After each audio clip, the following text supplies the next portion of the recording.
9h, 11h, Europe 1 Culture Média. Philippe Vandel. Et c'est l'heure, Philippe, de l'info média du jour. 3 lettres, ASE, aide sociale à l'enfance, on dit l'ASE, et 3 chiffres. 70% des adolescents sortent de l'ASE sans diplôme, 20% sont atteints d'un handicap physique ou mental et 1 SDF sur 4 est un ancien enfant placé. L'ASE est destinée aux familles qui ont de grosses difficultés matérielles ou éducatives. Elle permet aux mineurs d'être accueillis en foyer ou en famille d'accueil jusqu'à leur majorité. Et pendant 1 an, les équipes de zones interdites se sont infiltrées dans plusieurs foyers de l'aide sociale à l'enfance partout en France. Et c'est un documentaire exceptionnel avec des images, il faut le dire, choquantes et bouleversantes, diffusées ce soir au cœur de ces foyers. Film de Jean-Charles Doria, diffusé ce dimanche à 21h dans Zone Interdite sur M6. Bonjour Ophélie Meunier. Bonjour Philippe, vous bonjour. Vous présentez le magazine dont vous êtes également la rédac chef qui diffuse dimanche cette enquête édifiante. Question d'abord, pourquoi Zone Interdite s'est-elle intéressée à ce sujet ? Il y a 1 an, le réalisateur justement Jean-Charles Doria avait fait un autre documentaire pour Zone Interdite sur les mineurs délinquants et il avait rencontré dans les centres éducatifs fermés un certain nombre d'entre eux qui avaient passé leur enfance en foyer et ces mineurs lui avaient raconté des histoires assez ahurissantes sur leur vie en foyer et c'est ce qui lui a donné envie de faire ce documentaire sur l'aide sociale à l'enfance. À côté de vous, Adeline, bonjour. Oui, bonjour. Vous avez quel âge, Adeline ? J'ai 18 ans. Vous avez vécu cela de l'intérieur car vous avez grandi dans les foyers et familles de l'ASE jusqu'à vos 18 ans justement, jusqu'à ce que toutes les aides soient coupées et que vous retrouviez à la rue. Racontez-nous votre histoire. Oui, alors ça a été assez compliqué parce que j'ai mis assez longtemps à décrocher un contrat jeune majeur au bout de 18 ans de placement au sein des foyers et familles d'accueil. Ça s'est pas très bien passé, franchement j'ai pas eu de chance, je suis tombée sur des familles d'accueil malsains, sur des foyers aussi malsains et je me suis battue et rebattue pour avoir cette place en contrat jeune majeur. Il y a 3 mois que j'ai décroché cette place et ça avance pas vraiment dans ce que j'appréhendais en fait, c'est pas du tout ce quoi je m'attendais au niveau de la part de l'aide sociale à l'enfance en fait. Pour qu'on comprenne ce qui se cache sous les mots, qu'est-ce que vous qualifiez de malsain ? Quand je dis malsain, c'est une grosse négativité de leur part au niveau violence physique, violence verbale, au niveau rabaissement, au niveau manque de confiance, perte de confiance y compris du jeune. Des familles censées vous accueillir et vous aider à grandir. Oui, voilà, parce que si vous voulez, on nous place dans des familles qui ne connaissent eux-mêmes pas du tout. En fait, on est mis vers l'inconnu, on est balancé comme dans des boîtes aux lettres, comme une lettre à la poste en fait. On est des jeunes en fin de compte considérés comme objets de la part de l'aide sociale à l'enfance, d'où aucun éducateur se soucie de nous dans l'endroit où nous sommes placés. On ne reçoit aucune visite d'éducateur. Il nous arrive des choses vraiment tristes et vraiment horribles. Pardon de vous poser la question que tout le monde se pose, c'est quoi les choses tristes et horribles qui vous sont arrivées à vous, Adeline ? C'est qu'on passe par des agressions sexuelles au niveau des hommes de famille d'accueil, on passe par, ça va jusqu'au viol, ça va jusque... Vous parlez de vous ou vous parlez de récits que vous ont fait en des général camarades ? et de moi-même aussi. Et si je peux me permettre, Adeline aussi, avec qui j'ai pu parler ces dernières semaines, une forme d'esclavagisme aussi que tu nous as raconté, où quand une famille est devant une télé à regarder un film, à manger des chips, et que l'enfant qui est accueilli et fait le ménage toute la soirée, il faut que tout soit récuré. C'est Cendrillon. Oui, exactement. Une fois, j'ai été placée, effectivement. Un drôle d'effet. Effectivement, j'ai été placée dans une famille d'accueil une fois qui passait son temps à manger des chips devant la télé pendant que moi je devais me taper tout le ménage toute la journée, en rabaissement, tout ça. Vous aviez quel âge ? J'avais 15 ans. Ophélie Meunier, les journalistes de Zone Interdite ont demandé à tourner dans des foyers. Ils n'ont obtenu que des refus. Résultat, ils se sont infiltrés en se faisant embaucher comme éducateurs.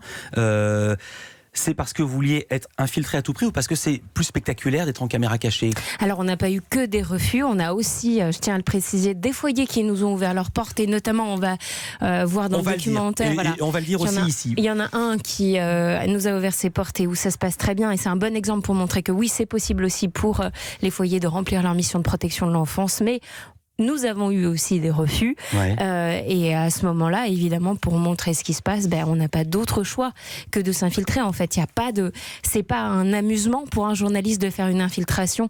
C'est difficile, c'est émotionnellement compliqué, physiquement compliqué, et on ne sait pas ce qu'on va découvrir. Donc non, ça ne nous a pas amusé, c'est qu'on n'a pas le choix. C'est difficile humainement, mais moi, ce qui m'a sidéré, c'est que c'est facile techniquement. Vos journalistes sont infiltrés, ils n'ont pas eu besoin de se donner beaucoup de mal pour être acceptés. Ils ont été embauchés sur un simple coup de fil ou en 20 minutes d'entretien, sans diplôme, sans contrat, sans donner un extrait de casier judiciaire. Comment ça se fait ? Parce qu'il y a certainement une pénurie d'éducateurs et de travailleurs sociaux dans les foyers, et que il y a des moments où les foyers se retrouvent avec du manque, et donc ils appellent des postulants un petit peu facilement, j'imagine, et c'est tombé sur nos journalistes, et c'est comme ça qu'elles ont été embauchées si rapidement. Et ça veut dire que n'importe qui ou presque peut devenir éducateur dans un foyer. C'est ce que vous avez ressenti, Adeline ? Oui. Franchement, j'ai même pas de mots tellement que j'ai souffert en fait. Au sein de foyers et familles d'accueil, c'est... Et y compris au sein des foyers, donc ils sont encadrés, qui sont des organismes apparentés à un organisme d'État. Le foyer, c'est exactement pareil que la famille d'accueil. C'est des éducateurs non professionnalisés en fait. Et ils n'ont pas de diplôme. C'est des gens qu'on prend comme ça tellement qu'ils sont en manque d'effectifs. Et eux-mêmes sont violents ? Oui. Franchement, pour ma part, il y a 98% d'éducateurs qui sont pas dans leur métier, qui sont violents. Sans rentrer dans les détails, exemple de violence que vous avez subi vous-même, Adeline ? On nous balance contre les murs, contre les armoires, on nous frappe jusqu'à 100. Ils n'ont aucune pitié. On vous a frappé jusqu'au sang ? Oui, bien sûr. Sous quel prétexte ? Aucun prétexte. Ou alors vraiment mettre à bout l'enfant par des mots blessants pour le mettre en colère et trouver l'excuse de le frapper, c'est tout ce qu'ils peuvent faire. Vous dites l'enfant, vous aviez quel âge à ce moment-là ? J'avais 13 ans, 12 ans, 11 ans, 10 ans, 9 ans, 8 ans, 7 ans, 6 ans. Après, c'est différent. Je suis restée dans une famille d'accueil pendant 12 ans qui m'a maltraitée. 9h, 11h, Europe 1 Culture Média. Philippe Vandel. Pendant un an, les équipes de Zone Interdite ont pénétré l'univers opaque de l'aide sociale à l'enfance. Leur enquête, diffusée dimanche soir sur M6, dévoile une réalité stupéfiante. Pour en parler, nous recevons ce matin Ophélie Meunier, qui présente Zone Interdite, et Adeline, qui a été victime de toutes ces défaillances de ce système. C'est au-delà des défaillances et des violences, on ne peut même pas tout répéter ici, tellement que c'est dur même à entendre. À l'intérieur de ces foyers, on découvre des locaux dans un état parfois déplorable, des chambres sales, des sanitaires délabrés. Ce jour-là, vous filmez dans un foyer de Seine-Saint-Denis, même l'eau est infectée. Pour couronner le tout, depuis quelques jours, l'eau du robinet est infectée. Une chef de service vient alerter le personnel. Apparemment, ils ont trouvé cette l'eau, il y a un truc dans l'eau. Il y a de la merde dans l'eau, elle est ma femme hier. Il y a de la merde dans l'eau, oui. Ça sentait quand même très fort. Et du coup, on s'est dit, peut-être qu'il y avait un rat crevé ou un truc et que ça a infecté l'eau. Ils avaient vu un rat, les gamins, ils avaient filmé un rat en train de courir là, il y a quelques temps. Surtout si c'est un rat, c'est encore pire. Le rat, avec toutes les maladies qu'il transporte, on n'est pas dans la merde. Le jour même, des bouteilles d'eau sont distribuées aux ados, mais rien n'a été prévu pour la douche. Ça vous surprend, Adeline ? Ça vous fait sourire ? Sourire, et à la fois ça me donne de l'émotion. Parce que jaune, je pense. Ouais, je pense aussi, c'est nerveux. Parce que ça me rappelle comment c'était horrible en fait. Et horrible n'est même pas assez élevé pour expliquer tout ça. Ophélie Meunier, une de vos journalistes infiltrées, a arrêté l'infiltration au bout de 4 jours parce qu'elle était taboue. Comment est-ce que les éducateurs peuvent tenir, eux également, dans ces conditions ? On souhaite qu'ils tiennent, parce que sans eux, malheureusement, ce serait compliqué. Il y en a certains, encore une fois, qui font bien leur travail, et d'autres qui sont dépassés, ou d'autres qui ne sont pas compétents. Il y a toutes les situations. Mais c'est une question qu'on pose en tout cas, et on essaye de montrer aussi la réalité de la situation pour que chacun prenne conscience à la fois des horreurs que vivent les enfants, et à la fois à quel point les éducateurs sont poussés à bout aussi, et sont dépassés et sont dépourvus en fait. Donc voilà, il y a une défaillance, quoi. Alors vous montrez également que la situation, vous l'avez dit tout à l'heure, dans les foyers n'est pas forcément dramatique à ce point partout. Le seul département qui vous a autorisé à tourner, comme par hasard un département modèle, c'est le Bas-Rhin, et dans ce foyer, il y a un éducateur pour 5 enfants, donc 2 fois plus que dans un foyer par exemple de Dijon où vous étiez infiltré. Il y a peu de turnover, c'est-à-dire que les gens restent, une école dans le foyer, une pédagogie adaptée, des animaux en liberté, c'est presque l'idéal. Extrait. On a un quotidien très rythmé, on sait à quelle heure on mange, à quelle heure on prend les douches, à quelle heure on va se coucher. Après, dans tout ça, on module pas mal de choses pour pouvoir prendre le plus de temps avec eux quand même. J'ai vu dans d'autres foyers un éducateur pour 12 ou 13 enfants. Non. Je vous demande même pas ce que Je le ferai pas. Ça devient du gardiennage, ça devient juste surveiller pour éviter qu'il y ait un souci. Et le boulot, c'est pas ça. On les aide à grandir et c'est pas avec 12 enfants qu'on arrive à les faire grandir tous, c'est pas possible. C'est quoi la majorité des cas? C'est comme dans le Bas-Rhin où on vous a laissé tourner, ou comme à Dijon par exemple, où on trouve des éducateurs qui gèrent des enfants sans avoir été formés, des enfants avec des troubles psychotiques sans avoir été eux-mêmes formés. Franchement, c'est très difficile de quantifier parce que on n'a pas pu aller partout.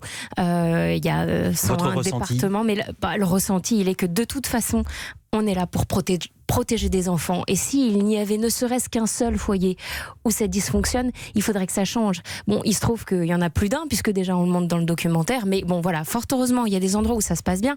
Et pourquoi on le montre? C'est déjà, bon voilà, faut pas stigmatiser non plus. Et deuxièmement, c'est surtout pour dire qu'avec les mêmes moyens et avec les mêmes enfants, parce que les enfants ne se sentent pas mieux dans le foyer du Bas-Rhin. Ce sont aussi des enfants torturés et qui ont vécu la violence et l'horreur dans leur famille. Oui, on peut supposer qu'une fois qu'ils arrivent dans le foyer, ces violences-là soient derrière bien. eux. Donc, ça veut dire qu'avec les mêmes moyens et les mêmes enfants, c'est possible. Des situations particulièrement choquantes sont montrées par vos équipes, des filles de 13-14 ans qui se prostituent, des violences au sein d'établissements, on l'a dit, même des viols entre enfants, des détournements de fonds, et en même temps une sorte d'omerta, comme si tout le monde savait que ça se passe et comme si personne ne disait rien. Autre problème qui est pointé aussi dans le documentaire, c'est remonter l'information. Voilà, c'est l'image d'une mare qui devient en haut une goutte d'eau en fait. Ouais. Et c'est ça aussi qu'il faut qu'il change.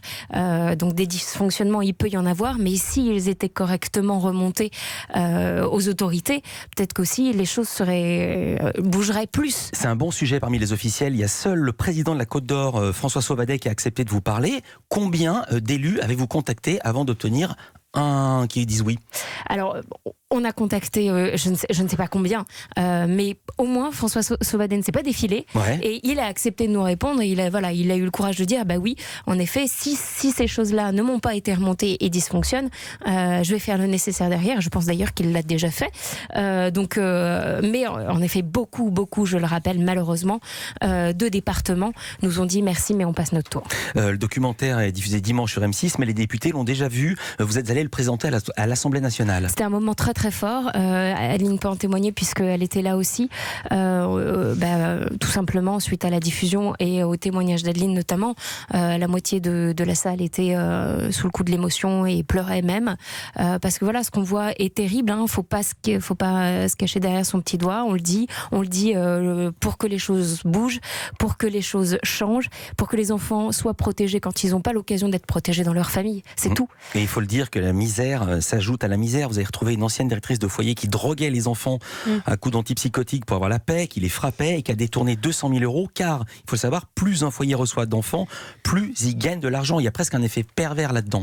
Exemple parfait entre deux foyers où l'un dans le Bas-Rhin, l'argent que la directrice reçoit, elle l'utilise pour mettre en place du soin pour les enfants, et puis une autre directrice rogne sur les activités ou les soins des enfants, et où il y a eu de la part du directeur notamment du foyer détournement de fonds, et ils ont été condamnés.